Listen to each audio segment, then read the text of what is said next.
नमस्कार, बहुत स्वागत है आपका। आप देख रहे हैं पहाड़ प्राइम। आपके साथ हूं मैं दीपा फिलहाल इस वक्त की बड़ी खबर के साथ बुलेटिन की शुरुआत करते हैं। उत्तराखंड अधीनस्थ सेवा चयन आयोग पेपर लीक मामले में एसटीएफ की कार्रवाई लगातार जारी है। एसटीएफ ने एक और आरोपी को गिरफ्तार किया है। पेपर लीक मामले में अभी तक 14 आरोपियों को गिरफ्तार कर लिया गया है। एक और आरोपी को आज गिरफ्तार किया गया है। पेपर लीक का ये पूरा मामला है। एसटीएफ लगातार कार्रवाई कर रही है, लगातार गिरफ्तारियां भी हो रही हैं और आज जानकारी ये है कि एक और आरोपी को आज गिरफ्तार किया गया, उससे भी पूछताछ। तुषार का भी नाम आया था और तुषार द्वारा भी अभ्यर्थी के रूप में इसमें 15 लाख रुपए में परीक्षा का पेपर प्राप्त किया था, जिसमें उसने 3 लाख रुपए पहले दिए थे और 12 लाख रुपए परीक्षा पास होने के बाद दिए थे। समस्त जानकारी होने के बाद साक्ष्यों के आधार पर उसको बयान हेतु फिर से बुलाया गया था और बयान में उसने जो है अपने जो उसके द्वारा जो नकल की गई थी उसके संबंध में बताया, लेकिन अन्य लोगों के बारे में वह उस चीज़ को उसने छुपाने की कोशिश की। बड़ी खबर है, काशीपुर में छात्र छात्राओं का हंगामा देखने को मिला। विधायक त्रिलोक सिंह चीमा के आवास पर प्रदर्शन किया छात्र छात्राओं ने और वीपीडीओ की स्नातक स्तरीय परीक्षा रद्द करने की मांग की गई है। पेपर लीक होने के बाद परीक्षा को दोबारा कराने की इनकी मांग है और छात्र छात्राएं बेहद गुस्से में हैं और गुस्से के चलते ही वो पहुंचे विधायक त्रिलोक सिंह चीमा के आवास पर और वहां जाकर के विरोध प्रदर्शन किया, नारेबाजी की। वीपीडीओ की स्नातक स्तरीय परीक्षा रद्द करने की मांग कर रहे हैं। पेपर लीक होने के बाद से परीक्षा को दोबारा कराने की इनकी मांग है।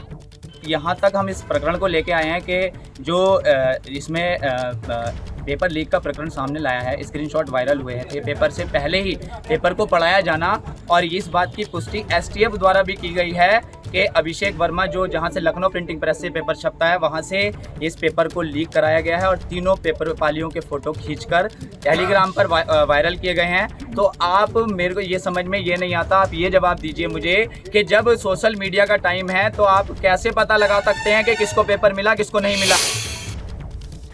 देहरादून से बड़ी खबर है, आज देर रात दिल्ली दौरे पर जाएंगे सीएम पुष्कर सिंह धामी।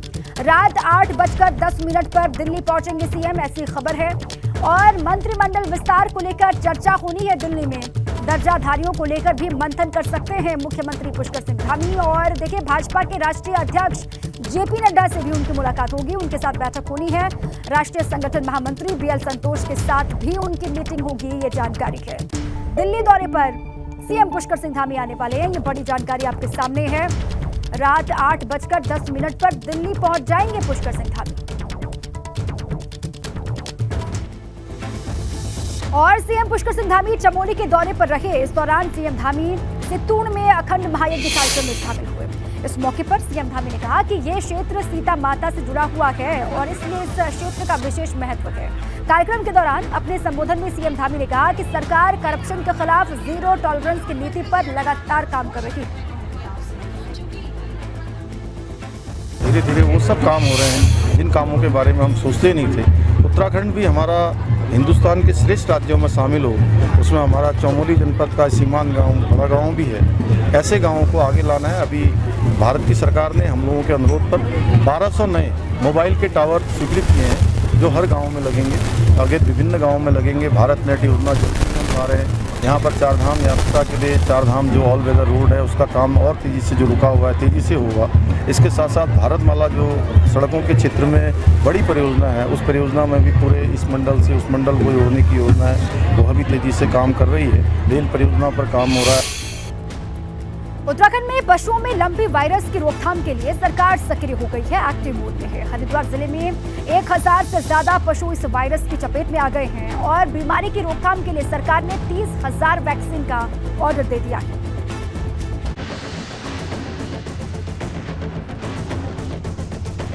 पशुओं में फैल रही लंपी नाम की बीमारी ने पशुपालकों के साथ ही सरकार की भी चिंता बढ़ा दी है। उत्तराखंड में सबसे ज्यादा बुरी स्थिति हरिद्वार जिले में है। इस बीमारी की चपेट में आकर अब तक 35 मवेशियों की मौत हो चुकी है। इसी को लेकर पशुपालन मंत्री सौरभ बहुगुणा ने अधिकारियों के साथ बैठक की।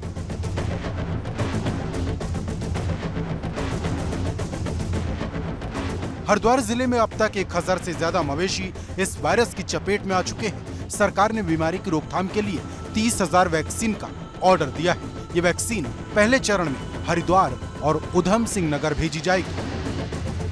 ख़तरनाक डिजीज़ है और हम नहीं चाहते कि पूरे उत्तराखंड में फैले, जिस तरीके से गुजरात और दूसरे स्टेटों में फैली है। इससे इफेक्ट भी बहुत ज़्यादा हो रहा है कि जो हमारी एनिमल्स हैं उनका मिल्क प्रोडक्शन कम हो जा रहा है, उनकी इम्यूनिटी कम हो जा रही है और उनकी लाइफ स्पैन कम हो जा रही है।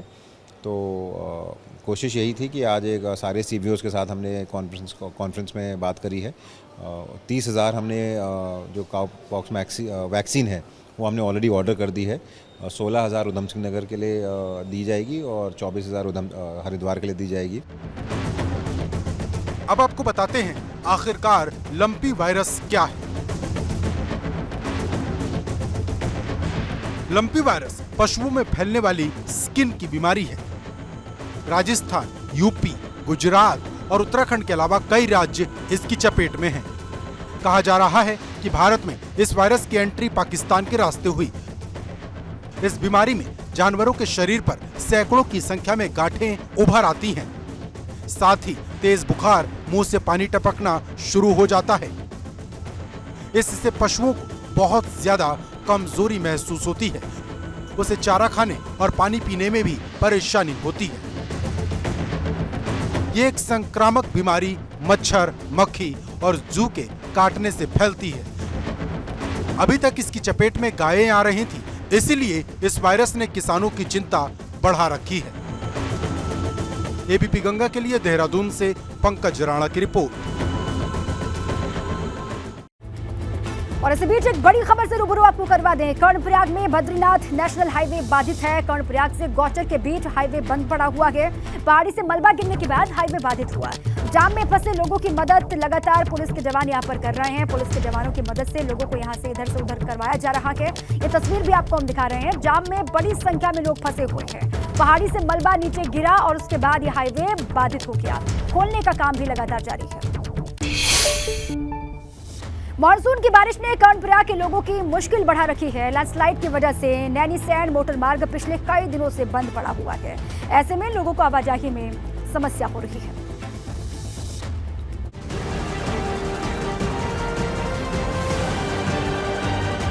मॉनसून की बारिश ने कर्णप्रयाग में सड़कों की हालत क्या करती है, वो आप इन तस्वीरों को देखकर अंदाजा लगाइए। कर्णप्रयाग नैनीसैंण मोटर मार्ग लैंडस्लाइड की वजह से बाधित है, जिस वजह से कपीरी पट्टी के दर्जनों गांव का संपर्क मुख्य बाजार से कट गया है। सड़कें बदहाल हैं। ऐसे में ग्रामीण जान जोखिम में डालकर सफर करने को मजबूर हैं।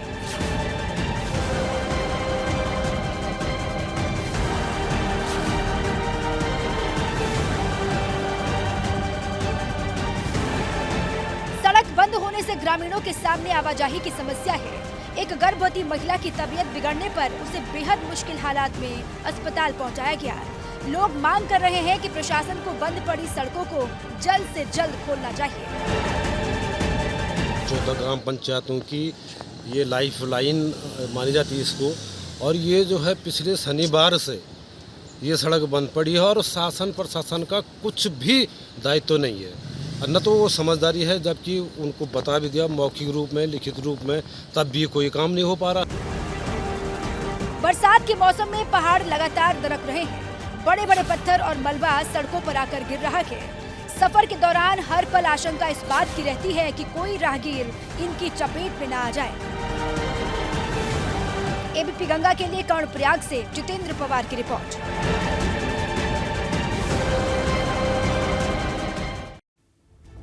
अब चलिए आगे बढ़ते हैं। आपको राजधानी देहरादून की तस्वीर दिखाते हैं, जो कुछ ही देर की बारिश के बाद पानी पानी हो गया। राजधानी के कई इलाके ऐसे हैं जहां पर जल भराव की समस्या पैदा हो गई। बारिश के बाद सड़कों पर पानी इस कदर भरा, लोग बेहद परेशान हो गए। देखिए आप तस्वीर, इससे अंदाजा लगाइए कि ये सड़कें हैं और बरसाती नदी से ये कम दिखाई नहीं दे रहे। सड़कों पर जो लोग गुजर रहे हैं उनको तमाम परेशानियों का सामना करना पड़ रहा है। थोड़ी देर की बारिश हुई और राजधानी देहरादून की हालत ऐसी उभर करके सामने आ गई है। मॉनसून से पहले जो तैयारियों का दावा, उन दावों की पोल खुलती हुई इन तस्वीरों के माध्यम से आप अंदाजा लगा सकते हैं। उत्तराखंड में ऐसे शिक्षकों को अनिवार्य सेवानिवृत्ति दिए जाने की तैयारी चल रही है जो अपनी ड्यूटी करने में असमर्थ हैं, लंबे समय से बीमार हैं या फिर किन्हीं कारणों से अपनी सेवाएं नहीं दे पाने वाले टीचर्स को अनिवार्य रिटायरमेंट दिया जा सकता है। इसकी संभावना है।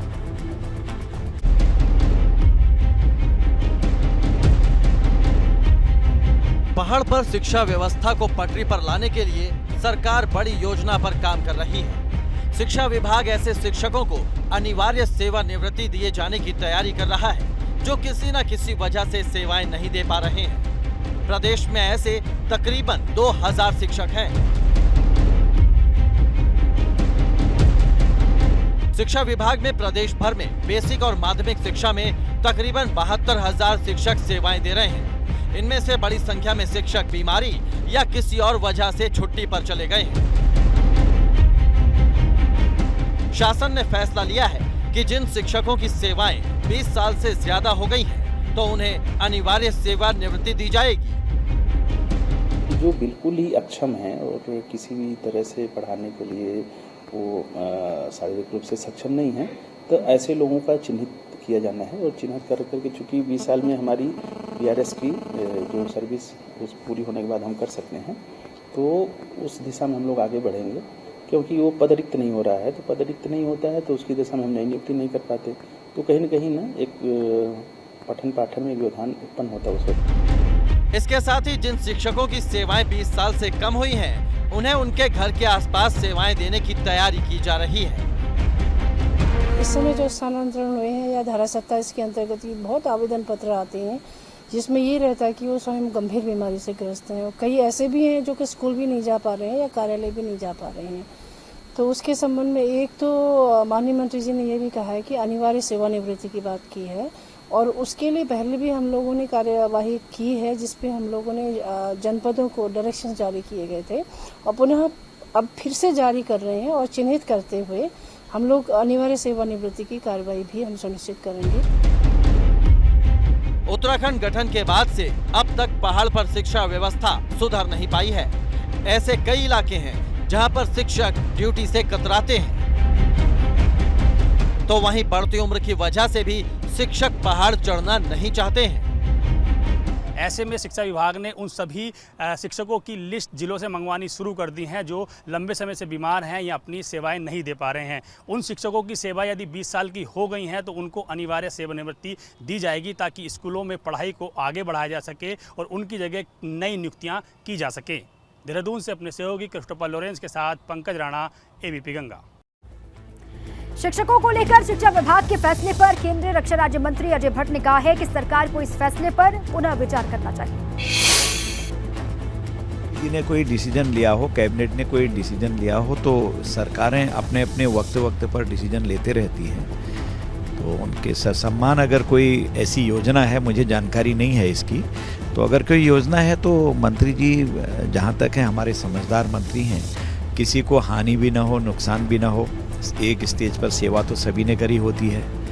अगर कोई वृद्ध हो गए हैं, नहीं चल पा रहे हैं, तबीयत खराब है, तो उनको राहत देने का काम तो सरकारों का रहता है कई जगह। उनको कहीं उनको ऐसा फीलिंग भी ना हो कि हमको इस कारण से अलग कर रहे हैं। तो बैलेंस बनाकर कोई योजना अगर सरकार की बनी है, तो मुझे योजना के बारे में जानकारी नहीं है, परंतु अगर ऐसी योजनाएं कभी होती हैं स्वास्थ्य को देखते हुए, स्वास्थ्य के कारणों से, तो उसमें कई जगह ऐसे निर्णय होते रहते हैं।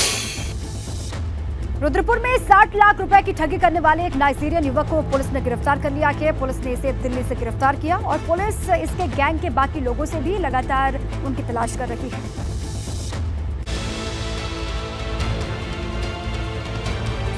रुद्रपुर पुलिस की गिरफ्त में खड़े इस नाइजीरियन शख्स पर 60 लाख रुपए की ठगी का आरोप है।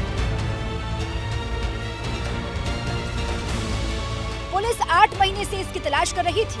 आखिरकार ये दिल्ली से पुलिस के हत्थे चढ़ गया है। इस ठग के कब्जे से पुलिस ने 2 passport, 8 mobile phone, 2 laptop, 7 SIM card बरामद किए हैं। रानीखेत निवासी एक व्यक्ति के द्वारा साइबर थाने में एक 60 लाख के साइबर स्कैम की सूचना दी गई थी, जिस पे हमने FIR पंजीकृत किया था। इसमें टेक्निकल एनालिसिस वगैरह किया गया, तो एक नाइजीरियन मूल का व्यक्ति इसमें प्रकाश में आया है, जिसकी गिरफ्तारी हमारी टीम ने कल दिल्ली उसके फ्लैट से की है। इसमें पूछताछ से काफ़ी सारी चीज़ें क्लियर हुई हैं।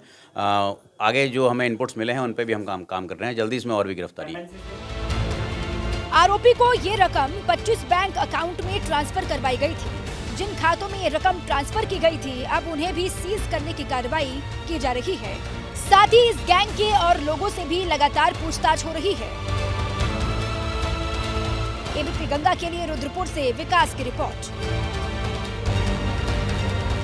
भाजपा प्रदेश अध्यक्ष महेंद्र भट्ट रुद्रपुर में तिरंगा यात्रा में शामिल हुए और महेंद्र भट्ट के साथ पार्टी के कई बड़े नेता यहां पर पहुंचे। इसके साथ ही महेंद्र भट्ट हल्द्वानी भी गए, जहां वो भारतीय जनता युवा मोर्चा की तिरंगा यात्रा में शामिल हुए।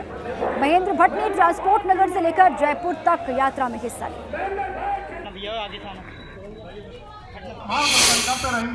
कोई घर तिरंगा विहीन न रहे, इसके लिए मैंने कार्यकर्ता आह्वान किया है और मैंने स्वयं आज रुद्रपुर में तिरंगा यात्रा निकाली। इस उद्देश्य के साथ कल से हमारे कार्यकर्ता हर वार्डों में तिरंगा यात्रा निकालेंगे, हर क्षेत्र में हर घर में तिरंगा लगाएंगे। ये मेरा आह्वान है। वीर भूमि उत्तराखंड है, वीर भूमि का कोई परिवार, कोई घर ऐसा ना हो जहाँ तिरंगा न रहे। अब आपको तिरंगा यात्रा की श्रीनगर और विकासनगर की तस्वीरें दिखाते हैं। श्रीनगर में कैबिनेट मंत्री धन सिंह रावत की अगुवाई में तिरंगा यात्रा निकाली गई। इस यात्रा में स्कूली बच्चे, एसएसबी जवानों और अधिकारियों ने हिस्सा लिया। विकासनगर में भाजपा विधायक मुन्ना सिंह चौहान ने हर घर तिरंगा अभियान के तहत झंडे बांटे। इसके साथ ही उन्होंने कार्यकर्ताओं के साथ बाजार में भी रैली निकाली।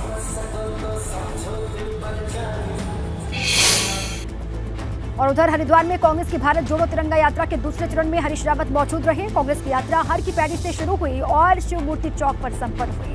कांग्रेस की यात्रा में पार्टी के तमाम पदाधिकारी और कार्यकर्ता मौजूद रहे। तिरंगा यात्रा है अंग्रेजों भारत छोड़ो की कल 80 वर्षगांठ थी। ये यहाँ से लेकर के 15 अगस्त तक पूरे देश भर में कांग्रेस पार्टी गांव-गांव, हर मोहल्ले में, हर जगह तिरंगा यात्राएं निकाल रही है। बागेश्वर में एक तरफ भाजपा ने तिरंगा यात्रा निकाली तो वहीं कांग्रेस ने भारत जोड़ो तिरंगा अभियान के तहत रैली की। हर घर तिरंगा कार्यक्रम के तहत भाजपा कार्यकर्ताओं ने शहर में तिरंगा यात्रा निकाली। यात्रा में बाइक रैली तहसील मंगल पैलेस से शुरू हुई और शहर के अलग अलग इलाकों से होते हुए सरयू पुल पर जाकर के खत्म हुई। उधर भारत जोड़ो तिरंगा यात्रा के तहत कांग्रेस कार्यकर्ताओं ने तिरंगा यात्रा निकाली, जिसमें कांग्रेस प्रदेश अध्यक्ष करण महरा समेत बड़ी संख्या में कार्यकर्ता शामिल हुए।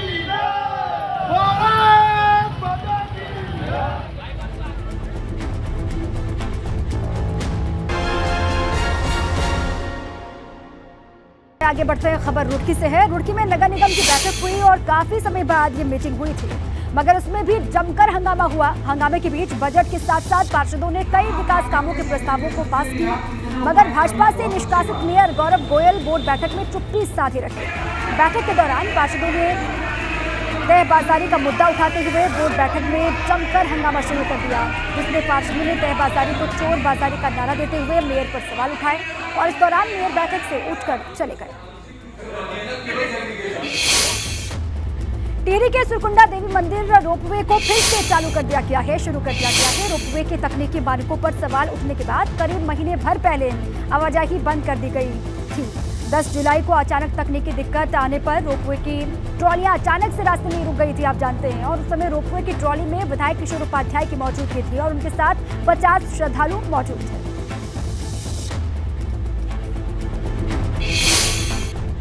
20 अगस्त से रानीखेत में अग्निवीर की भर्ती होने जा रही है, जिसे लेकर तैयारियां चल रही हैं। संयुक्त मजिस्ट्रेट ने तहसील सभागार में विभागीय अधिकारियों के साथ में मीटिंग की और अधिकारियों को निर्देश दिए गए हैं कि भर्ती में आने वाले युवाओं के लिए व्यवस्था दुरुस्त होनी चाहिए।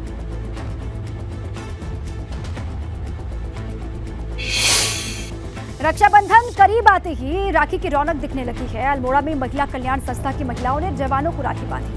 राजपूत रेजिमेंट में आर्मी के अधिकारियों और 150 जवानों को राखी बांधी गई। उधर कर्णप्रयाग में भी गौचर में आईटीबीपी के जवानों को स्कूली छात्राओं ने राखी बांधी। छात्रों ने कहा कि रक्षाबंधन पर जवान अपने घर नहीं जा पाते हैं, उन्हें अपनी बहनों की कमी महसूस ना हो, इसके लिए जवानों को राखी बांधी गई। 2 तस्वीर दिखा रहे हैं।